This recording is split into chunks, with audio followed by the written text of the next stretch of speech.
I love you, Allah. Brothers and sisters, as we approach the final 10 nights of Ramadan, I want to share with you 5 powerful reminders, and more importantly, a warning.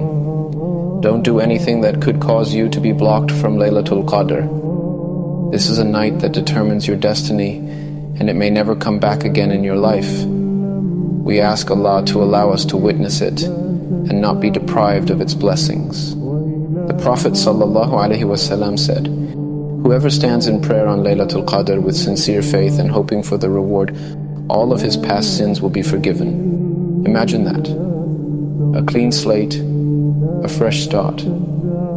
But now imagine the opposite. Imagine walking away from that night with no reward, no forgiveness, and not a single blessing. Why? Because of a careless word, a sinful glance, or a corrupt intention.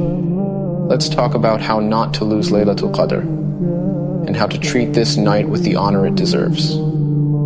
First of all, we don't have knowledge on what night it is exactly, so we can't gamble on just 1 or 2 nights.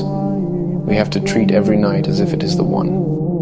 Many people assume the night starts when Taraweeh begins, but in reality, it begins at Maghrib. That means from the moment you break your fast, you are in Laylatul Qadr. But sadly, that's also when some people start ruining it. How many people backbite over iftar, gossip, speak about others, joke inappropriately, or waste time in meaningless talk? That's already damage done to your Laylatul Qadr before Taraweeh even starts. You haven't even prayed yet, and your reward is already in danger. So be mindful from the adhan of Maghrib until the adhan of Fajr. Your tongue, your ears, your eyes, they're all witnesses on this night. Guard them carefully. Prophet ﷺ taught us the reward for praying Isha and Fajr in congregation is like standing the entire night in prayer. So why do we think we've caught Laylatul Qadr if we missed Isha in Jama'ah? Some people pray 8 rakahs of Taraweeh and think they've done enough, but they miss the actual foundation, the obligatory prayers. How can we stand for optional prayers and neglect the ones that are mandatory? And if you can't make it to the masjid, don't give up. Establish Jama'ah at home. Even 2 people can form a congregation. Don't let laziness, sleep, or excuses rob you of the reward that's just within reach.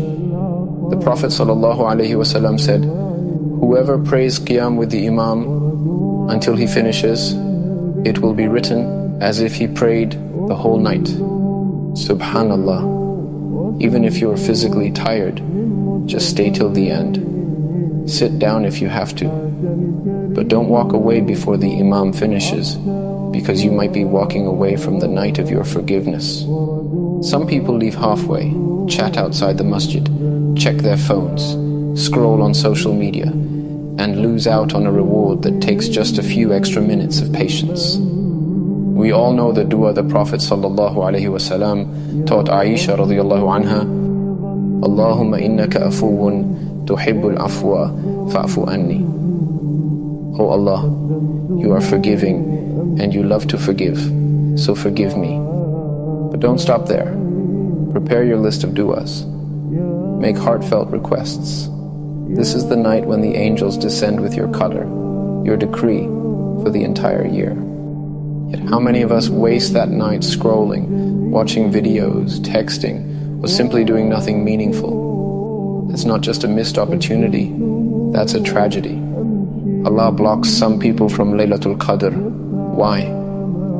Because of arrogance, sins, holding grudges, or persistently ignoring their duties to Allah. If we want to be written among those who are forgiven, we need to be in a state of humility, not heedlessness. When the last 10 nights came, the Prophet ﷺ would tighten his waist belt, stay up the whole night, and wake his family. He didn't want them to miss out either. He said, "Do not turn your homes into graveyards," meaning a home without remembrance of Allah is spiritually dead. Imam al-Shafi'i rahimahullah mentioned that the companions each had different ways of engaging the night. Some with prayer, others with Quran, others with dua, and some with charity. But they were all engaged. They weren't asleep. They weren't distracted. And that's the key. You don't have to do just one act of worship. Rotate, pray, make dua, give charity, read Quran, reflect, and most importantly, stay away from sin. Laylatul Qadr can be taken away from a person. The Prophet ﷺ once came out to tell the companions the exact night of Laylatul Qadr, but he found two people arguing, and Allah caused the knowledge of that night to be lifted. If anger and argument can cause the entire night to be hidden from the ummah, then what about the individual who wastes the night with sin, with pride, with a filthy heart?